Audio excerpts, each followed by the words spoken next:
Welcome back, folks, to the setup. One of my favorite videos to shoot on my YouTube channel.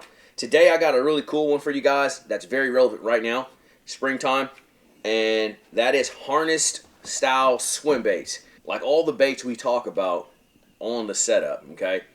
The list is long, the options are endless, but I'm just going to come to you guys with a couple of my personal favorites, right?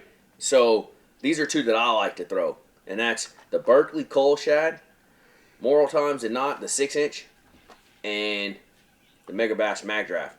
Totally two different style swimming actions, but they both accomplish the same goal. And I'm going into detail on that here in just a second. So let's talk about the setup that I use to do this technique first, and then I'll get more into the baits independently. All right, so here's my setup for this technique, okay? This is an excellent pre-spawn spawn technique. When bass are sliding up, getting in those areas, getting ready to spawn, okay? It is imperative that you use the right rod and reel combo with this technique, otherwise it's hard to accomplish the right cadence, so to speak. So let's start with the rod. I like a 7-foot rod, okay? I don't want to throw a rod that's really, really long, 7.2, 7.3, 7.6, any of that, because casting is paramount with this technique. A lot of the times I'm skipping this bait under boat docks, which is one of the reasons why this bait is so good.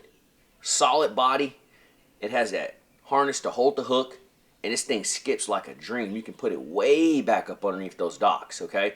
But if you got the wrong rod, it's not happening. So I like a shorter rod. So a 7-foot rod, okay? Medium heavy on the action. Not heavy, not medium, medium heavy, okay? I like a decent line. All right, I don't want to go too crazy on the line. I don't want to go too heavy, and you definitely don't want to go too light. So me, I found that 17-pound fluorocarbon is ideal for doing this, okay? It gets the best action from the bait. I got some horsepower when they bite to get them from up underneath that dock and put them in the boat. Another key ingredient is the reel, okay? Regardless of the brand reel you use, make sure the gear ratio is not above 7 to 1, I'm going to say. 7 to 1 is probably the tops. This swim bait, when you skip him underneath a dock, you don't want him coming in at high speeds. It's kind of a slow, lazy presentation, like, oh, this shad's kind of just waddling out of there. Let me go gobble him up sort of scenario, okay? So that's really it. It's kind of simplistic. Another place this bait really shines, believe it or not, is around laydowns, okay? So as you're going in and out of these pockets in between the docks, from one dock to the next dock, you see a laydown tree right there. In the perfect world, you probably don't want to throw a swim bait, you would think, in your mind over there, especially one with treble hook hanging down on the bottom. But for some reason, this bait has a lot of drawing power, and it just calls these fish out of these trees, and they'll come smoke this thing. And so when I'm fishing it around laydowns, it's more of a visual deal. I'll get it up there tight to the bank on a laydown, and I'm going to keep my rod tip a little bit higher than I normally would, because I can see that bait, and I know that's not going to get down in that tree and get snagged, but it's going to probably be a foot or two under the surface as I'm bringing that lure back. And those big females, a lot of times that are sitting, staging in those trees, will come out of those trees and boom, eat this bait. So this is something that you definitely want to have on the deck right now when spring's rolling around, okay? Let's get into the baits themselves. So there's two different style of baits. So the Mag Draft, this guy right here, I like him when the water temps are colder because he has a very subtle tail wag like this. Whereas the Coal Shad is more of a, kind of like a Kitech with the big boot tail. It kind of displaces a lot of water, a little more of an aggressive swimming action. So as the water temps rise, I think the Coal Shad's a better look, me personally, for this particular technique. But these two baits right here, like I said, there's a ton of them on the market, so you guys may like a different one. But these are the two that I'm alternating between all the time.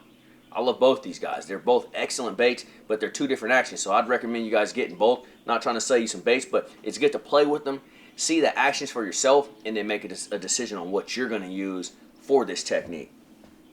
And that's pretty much it, man. I mean, it's not a lot to get into, but I'm just trying to introduce to you guys baits and techniques that we utilize out here on tour day in and day out. And not only that, set it up to where you guys have an idea of the time of year. So like I said, right now, you start seeing fruit trees blooming, right? You start seeing dogwoods blooming, sun shining. Good time to tie one of these on, hit the local lake, start working on your casting, and start trying to place this bad boy underneath docks, along the sides of laydowns. It works in open water scenarios too, or just even rocky style banks. I mean, there's a lot of scenarios that this bait excels. But for me, right now, is the primo time, where I feel like I'm going to catch a big one as long as I just keep putting this bad boy underneath the dock. So, just wanted to share that with you guys. I hope you guys enjoyed this. This is, again, one of my favorite segments I do here on YouTube. The birds are getting after it. That's how you know spring's in the air. And that's another indication to tie one of these bad boys on. So thank you guys so much for following along. I appreciate all the love, the support, the comments. Let me know what you guys want to see next on the setup. We're going to try to get it done for you guys. And I'll see you on the water.